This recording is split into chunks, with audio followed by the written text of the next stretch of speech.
Billy Mansfield said that a little black dog followed him wherever he went, but he was the only one who saw it. So people thought he was kind of crazy.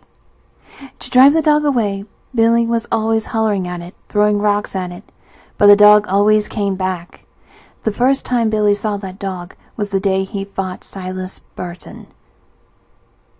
Billy was just a young man then, but the Burtons and Billy's family had been feuding for years. When Billy saw Silas riding toward him, he went for his gun, and Burton went for his, but Billy fired first. He hit Burton in the back, knocking him from his horse. Burton's horse ran off, and his gun fell where he could not reach it. He lay there on the ground, pleading with Billy not to kill it. But Billy killed him anyway. Burton's little black dog was with him when he was shot. The dog kept licking Burton's face and barking and snarling at Billy. In his anger, Billy killed the dog too. There wasn't much law enforcement in those days, so Billy was not arrested. But all that night, he heard Burton's dog outside his cabin, scratching on his door and barking to be let in. I'm imagining this. I shot that dog. It's dead, Billy said to himself. But the next morning, Billy saw the dog.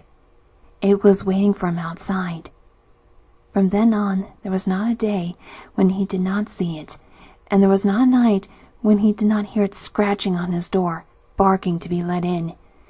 From then on, Billy was always finding black dog hairs on the sofa, on the floor, in his bed, even in his food, and the house and the yard stank of dog.